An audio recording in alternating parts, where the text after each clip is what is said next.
Assalamualaikum warahmatullahi wabarakatuh. Nama saya Yulia Afiatika dengan NIM 12030303129. Kali ini saya akan menjelaskan kembali materi Hukum Tata Negara dari pertemuan 1 sampai 7 untuk memenuhi tugas ujian tengah semester 3. Pada pertemuan 1 ini membahas tentang ekspektasi kuliah. Ekspektasi saya pada saat kuliah saat ini adalah dapat merasakan kuliah tatap muka sesegera mungkin agar dapat bertukar pikiran serta pengalaman secara langsung dengan dosen dan teman-teman, serta dapat merasakan suasana langsung belajar di kampus. Selanjutnya adalah pada pertemuan kedua. Pertemuan kedua ini membahas tentang hakikat ilmu dan pengertian ruang lingkup serta konsep dari hukum tata negara. Adapun materinya sebagai berikut. Yang pertama, hakikat ilmu. Sejak tahun 600 sampai 200 sebelum Masehi di Yunani kental dengan mitos atau mitologis hingga banyak beredar cerita tentang dewa-dewi di negara tersebut. Akan tetapi, mitos yang beredar tidak semua dapat dibuktikan dengan benar sehingga banyak bermunculan para filsuf yang memiliki tingkat pemikiran yang sangat kritis. Adapun beberapa filsuf diantaranya adalah Thales, Anaximanes, Pythagoras, Xenophanes, Heraklitos, Socrates, Plato, Aristoteles, Plotinus, dan yang lainnya. Pada saat itu juga terdapat sebuah mitos yang tidak dapat menjawab sebuah pertanyaan, yang dimana akhirnya mitos tersebut dianggap sebagai sebuah logos atau ilmu yang harus dicari tahu kebenaran dari mitos tersebut. Yang kedua, pengertian ilmu dan pengetahuan. Pengetahuan adalah segala sesuatu yang ditangkap oleh panca indera, sehingga ilmu adalah pengetahuan yang sistematis, di mana ilmu sendiri terbagi menjadi dua, yaitu sistematis dan objektif. Yang ketiga, pengertian ruang lingkup dan konsep hukum tata negara. Istilah hukum tata negara dalam berbagai bahasa. Yang pertama, constitutional law atau state law dalam bahasa Inggris. Yang kedua, droit constitutionnel dalam bahasa Prancis. Dan yang ketiga, Staatsrecht dalam bahasa Belanda.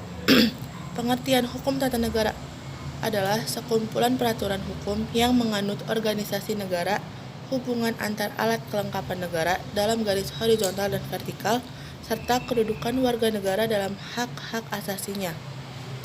Sedangkan ada pengertian menurut para ahli. Yang pertama, menurut Van Vollenhoven, hukum tata negara adalah mengatur semua masyarakat hukum atasan dan masyarakat hukum bawahan. Yang kedua, Kusumadi Pujosewojo, hukum tata negara adalah bentuk negara, bentuk pemerintahan yang hierarki. Selanjutnya tentang asumsi. Yang pertama, ada perangkat aturan. Yang kedua, negara, baik secara vertikal maupun horizontal. Yang ketiga, hak asasi. Ruang lingkup hukum tata negara. Yang pertama ada organisasi negara, yaitu bentuk negara, bentuk pemerintahan, sistem kepemerintahan, dan lembaga-lembaga negara. Yang kedua, struktur pejabat negara, yaitu lembaga-lembaga negara yang ada pada suatu negara. Yang ketiga, pembagian kekuasaan dan hubungannya. Selanjutnya, sumber hukum tata negara. Yang pertama ada hukum internasional yang telah diratifikasi menjadi hukum nasional. Yang kedua, peraturan perundang-undangan tertulis, wujudnya undang-undang, PP, perjanjian, dan lain-lain. Yang ketiga, nilai-nilai konstitusi yang tidak tertulis atau hukum adat. Yang keempat, jurisprudensi peradilan. Yang kelima, constitutional convention atau kebiasaan ketatanegaraan. Yang keenam, doktrin ilmu hukum yang telah menjadi ius communis opinion doctorum. Selanjutnya, materi pada pertemuan ketiga membahas tentang asas-asas hukum tata negara. Asas dapat dikatakan sebagai karakter, prinsip, atau ciri khas dan hukum tata negara sebagai objeknya. Asas hukum tata negara terbagi menjadi 3 macam, yakni asas negara kesatuan, asas negara hukum, dan asas negara demokrasi. Sebelum membahas tentang asas hukum tata negara, akan membahas tentang bentuk negara hukum.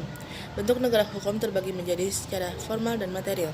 Adapun secara formal adalah yang pertama individualis, yaitu negara membebaskan atau memerdekakan warga negaranya dalam menjalankan atau melangsungkan kehidupan berbangsa dan bernegaranya. Yang kedua, negara sebagai penjaga malam. yaitu negara berfungsi sebagai penjaga malam sehingga negara hanya hadir jika dibutuhkan dalam keadaan tertentu. Pada situasi ini, hanya menjadi wasit atau penjaga, sehingga negara tidak bersifat membebaskan dan tidak juga bersifat mendominasi. Yang ketiga, monopoli, yaitu negara memiliki peran yang sangat mendominasi atau memonopoli kehidupan berbangsa dan bernegara. Sedangkan bentuk negara hukum secara material adalah yang pertama kolektif, yaitu sikap negara hukum yang bersifat konsensus antar masyarakat dengan pemimpin negara untuk mewujudkan sebuah keadaan yang dicita-citakan oleh keduanya. Yang kedua, dominasi negara, yaitu negara tidak memberikan ruang politik kepada warga negaranya, sehingga mendominasi atau memonopoli sebuah keadaan atau masyarakat yang dipaksa untuk mencapai tujuan yang dicita-citakan negara tersebut. Yang ketiga, welfare state, yaitu cita-cita ideal, yaitu sebuah negara memiliki cita-cita ideal di mana negara tersebut dipenuhi dengan kesejahteraan karena menggabungkan antara kolektif dengan dominasi, sehingga terjadi keseimbangan dan ada yang disebut dengan check and balance antara masyarakat dengan pemimpin negara. Selanjutnya, asas-asas hukum tata negara. Terdapat 3 macam asas-asas, yakni yang pertama, asas negara kesatuan, yang dimana di dalamnya terdapat desentralisasi atau pelimpahan kewenangan sebagian pemerintah pusat kepada pemerintah daerah, atau yang biasa disebut dengan otonomi daerah. Yang kedua, dekonsentrasi, di mana pelimpahan wewenang administrasi pemerintah pusat kepada pemerintah daerah. Yang ketiga, tugas pembantuan wewenang atau urusan pemerintah pusat. Bila dibutuhkan peran dari daerah, maka dibutuhkan peran serta dari pemerintah daerah yang disebut dengan tugas pembantuan. Kedua, asas hukum negara, yakni ciri negara hukum. Sebuah negara dapat dikatakan menjadi negara hukum apabila memiliki 6 asas sebagai berikut. Yang pertama, jaminan HAM. Yang kedua, badan kehakiman bebas atau mandiri. Yang ketiga, pemilu yang bebas. Yang keempat, kebebasan menyatakan pendapat. Yang kelima, kebebasan berserikat. Yang keenam, pendidikan kewarganegaraan. Selanjutnya, asas demokrasi. Asas demokrasi merupakan asas yang terkenal dengan slogan dari rakyat, oleh rakyat, dan untuk rakyat. Adapun indikator sebuah negara dapat dikatakan menganut asas demokrasi menurut Afan Ghaffar adalah: yang pertama, penyelenggara kekuasaan berasal dari rakyat. Yang kedua, penyelenggaraan kekuasaan secara bertanggung jawab. Yang ketiga, adanya partisipasi langsung atau tidak langsung. Yang keempat, rotasi kekuasaan. Yang kelima, pemilu. Yang keenam, kebebasan dijadikan hak-hak manusia.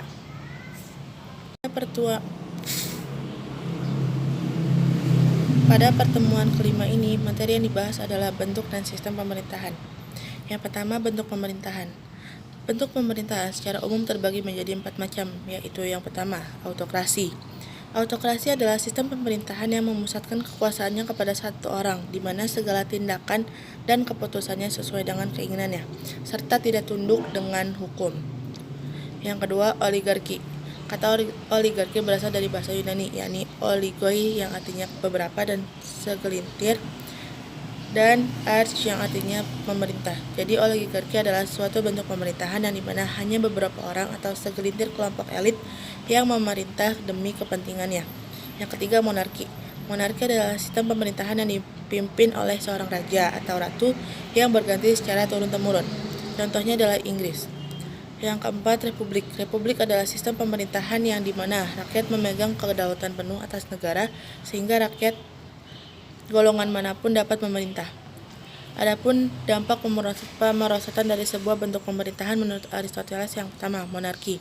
Bentuk kemerosotan dari monarki adalah despoti dan tirani, yang berarti tindakan kesewenang-wenangan raja. Yang kedua, aristokrasi. Bentuk kemunduran dari aristokrasi adalah oligarki dan plutokrasi, di mana kondisi pemerintahan diatur dan dikuasai oleh kelompok elit atau konglomerat, sehingga menimbulkan kesenjangan sosial. Yang ketiga, politeia, yaitu bentuk kemunduran dari politeia adalah demokrasi. Siklus-siklus teori. Yang pertama adalah monarki, yang memiliki ciri yaitu kekuasaan pemerintahan dipegang oleh seorang raja atau ratu secara turun-temurun dan dibatasi oleh peraturan. Yang kedua, oklokrasi, yang memiliki ciri yaitu kekuasaan pemerintahan dipegang oleh beberapa orang dengan kewenangan memerintah secara bebas. Yang ketiga, demokrasi, memiliki ciri yaitu kekuasaan pemerintahan di tangan rakyat dengan mementingkan kepentingan rakyat. Yang keempat, politi, memiliki ciri yaitu kekuasaan pemerintahan dipegang oleh orang banyak dengan mementingkan kepentingan umum. Yang kelima, tirani, yaitu memiliki ciri kekuasaan pemerintahan dipegang oleh seseorang dengan kewenang-wenangan. Yang keenam, aristokratis, memiliki ciri yaitu kekuasaan pemerintahan dipegang oleh banyak orang dengan tujuan kepentingan umum. Yang ketujuh, oligarki, yaitu memiliki ciri kekuasaan pemerintahan dipegang oleh kelompok elit atau konglomerat untuk kepentingan sendiri. Materi pada pertemuan keempat tentang tipe dan bentuk susunan negara. Secara umum, bentuk negara terbagi menjadi dua, yakni negara kesatuan dan negara federal, yang dimana keduanya memiliki ciri khas atau perbedaan. Berikut adalah perbedaannya. Yang pertama, negara kesatuan atau unity state. Negara kesatuan merupakan negara yang susunannya bersifat tunggal, artinya negara tersebut hanya ada satu dan tidak tersusun dari beberapa negara. Menurut Jibli Asidiki, negara kesatuan adalah sebuah negara di mana kekuasaan negara terbagi menjadi pemerintah pusat dan pemerintah daerah. Kekuasaan terbesar berada di tangan pemerintahan pusat, sedangkan pemerintahan daerah mendapatkan kekuasaan dari pusat melalui penyerahan sebagian kekuasaan atau yang disebut otonomi daerah. Tipe atau model negara kesatuan. Yang pertama, vertical management. Negara yang menganut adalah Inggris dan Jepang. Yang kedua, central representative model. Yang menganut adalah negara Swedia, Spanyol, dan Denmark. Unification model, yaitu Belanda. Yang selanjutnya, mixed model, negara yang menganut adalah Prancis. Jadi, model itu adalah bentuk kenegaraan atau sistem model pemerintahannya. Terdapat yang vertikal, sentral, modifikasi, ataupun menggabungkan ketiga hal itu. Karakter di antara negara kesatuan. Yang pertama adalah memiliki satu konstitusi yang berlaku atau diakui. Satu pemerintahan di tingkat pusat yang bersifat sentralistik, yang artinya pemerintahan pusat memegang kendali besar dalam mengatur negara dibandingkan dengan pemerintahan daerah. Yang ketiga, satu kewarganegaraan. Yang keempat, satu pemerintahan lokal yang merupakan subdivisi pemerintahan pusat. Yang kelima, dominasi pusat yang sangat kuat. Sedangkan negara bagian atau federal state adalah negara yang di dalamnya terdapat pembagian kekuasaan antara pemerintah pusat dengan unsur-unsur kesatuannya. Pada negara federasi, kedaulatan hanya berada di pemerintah federal. Akan tetapi, negara-negara sebagiannya memiliki kekuasaan lebih dalam mengatur penduduknya daripada kekuasaan pemerintah daerah yang berada di dalam negara kesatuan. Adapun tipe atau model negara federal adalah yang pertama, perasaan sebangsa di antara kesatuan-kesatuan politik yang hendak membentuk federasi. Yang kedua, keinginan untuk membentuk ikatan yang terbatas. Negara federal ini pada dasarnya terdapat dari banyak bangsa, yang rata-rata untuk negara serikat. Dan rata-rata untuk negara serikat ini memiliki heterogenitas yang tinggi karena wilayah yang sangat luas, kemudian ras yang ada bervariatif. Namun karena munculnya perasaan senasib atau sebangsa di antara negara tersebut, sehingga ada keinginan untuk terciptanya suatu ikatan, maka terjadilah ikatan tersebut yang disebut dengan negara serikat.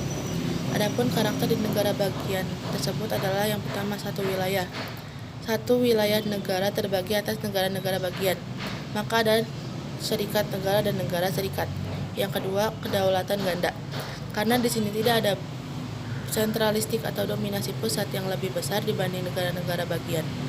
Negara bagian tidak seperti pemerintahan daerah di negara kesatuan. Negara bagian ini memiliki hak kepada kewenangan yang lebih dibanding pemerintah daerah di bentuk negara kesatuan. Yang ketiga, hubungan antara federal dengan pemerintah daerah yang bersifat koordinatif atau kooperatif.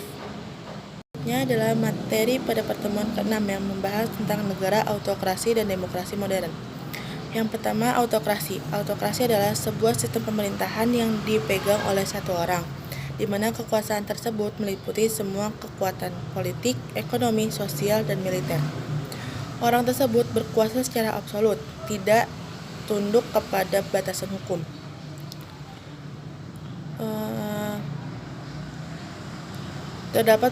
Terdapat perbedaan antara autokrasi dan monarki, yaitu yang pertama situasi dan kondisi politik pada saat itu, sedangkan monarki itu dia lebih kepada keturunan atau gen. Yang kedua, autokrasi sifatnya profesional, di mana ia melibatkan pembantu-pembantu atau penasehat-penasehat politiknya yang membantu dalam melaksanakan kekuasaannya. Terdapat beberapa indikator dalam autokrasi modern. Di antaranya adalah yang pertama, sistem satu partai atau partai tunggal. Yang kedua, menghimpun kekuasaan sebesar mungkin pada tangan negara. Yang ketiga, organisme yang dianggap sebagai suatu kesatuan yang mempunyai dasar-dasar hidup serta kehidupan dan mempunyai kepentingan sendiri serta kepribadian sendiri. Yang keempat, penentuan wakil rakyat masih dominan penguasa. Yang kelima, eksekutif dominan. Salah satu penganut autokrasi modern ini adalah Italia, Jerman, Uni Soviet. Yang kedua adalah demokrasi modern. Demokrasi merupakan kebalikan dari autokrasi. Jika autokrasi itu satu orang tunggal yang memegang kekuasaan, maka demokrasi adalah di mana semua yang punya hak untuk memegang kekuasaan dan mengendalikan kekuasaan. Karena yang menjadi dasar pijakan demokrasi ini adalah kedaulatan rakyat. Dengan dasar demokrasi adalah kedaulatan rakyat, maka kepentingan umum atau kepentingan banyak orang diutamakan. Beberapa indikator dalam demokrasi modern diantaranya yang pertama, sistem multipartai. Dua, penyelenggaraan kekuasaan rakyat. Yang ketiga, kumpulan atau kesatuan dari para individu. Dalam arti bahwa individu mempunyai peranan yang pokok yang harus menentukan dan mengusahakan kebahagiaan serta kesentausaan negara. Yang keempat, rakyat memiliki kendali penentuan wakil penuh. Yang kelima, undang-undang dominan. Salah satu penganut demokrasi modern ini adalah Indonesia. Yang terakhir adalah materi pada pertemuan ke-7. Membahas materi tentang teori pembagian kekuasaan dan lembaga negara. Terdapat beberapa teori tentang pembagian kekuasaan. Menurut Maurice Duverger, pembagian kekuasaan terbagi menjadi 3, yaitu yang pertama secara langsung, yang artinya adalah kekuasaan yang dimana terdapat pemilihan kekuasaan yang dilakukan secara langsung oleh masyarakat. Adapun contoh dari kekuasaan secara langsung adalah pemilu atau pemilihan umum. Selain itu juga terdapat pembagian kekuasaan dan kontrol yurisdiksional. Yang kedua, menambah atau memperkuat kekuasaan pihak yang diperintah dengan adanya masyarakat atau pihak oposisi, maka dapat terjadinya check and balance sehingga dapat mencegah terjadinya penyimpangan kekuasaan yang dilakukan oleh para pemegang kekuasaan. Yang ketiga, masyarakat memiliki kekuasaan untuk mengendalikan pembatasan-pembatasan kekuasaan tersebut, baik secara internal maupun eksternal. Selanjutnya tentang trias politika. Trias politika lahir di Perancis pada abad ke-16 dengan beberapa fungsi, yakni fungsi diplomasi, fungsi finansi, fungsi keadilan, dan fungsi keamanan. Kemudian, trias politika dikembangkan kembali oleh John Locke pada tahun 1632 sampai 1704 dengan 3 fungsi, yaitu fungsi legislatif, fungsi eksekutif, dan fungsi federatif. Dan trias politika ini dipertegas oleh Montesquieu pada tahun 1748 dengan pembagian kekuasaan menjadi 3, yakni legislatif, eksekutif, dan yudikatif, di mana legislatif adalah lembaga negara yang memiliki kekuasaan untuk merancang dan membuat undang-undang. Contoh dari lembaga legislatif adalah MPR, DPR, dan DPD. Yang kedua, eksekutif adalah lembaga negara yang memiliki kekuasaan untuk menjalankan undang-undang. Contoh dari eksekutif adalah presiden, wakil presiden, dan para menteri yang membantu tugas presiden dalam menjalankan tugasnya. Yang ketiga adalah yudikatif. Yudikatif adalah lembaga yang memiliki kekuasaan untuk mengawasi dan mengadili atas pelanggaran undang-undang yang dilakukan oleh presiden. Contoh dari lembaga yudikatif adalah lembaga kehakiman seperti Mahkamah Agung, Mahkamah Konstitusi, dan Komisi Yudisial. Sekian yang dapat saya sampaikan. Mohon maaf apabila terdapat kekurangan. Wassalamualaikum warahmatullahi wabarakatuh.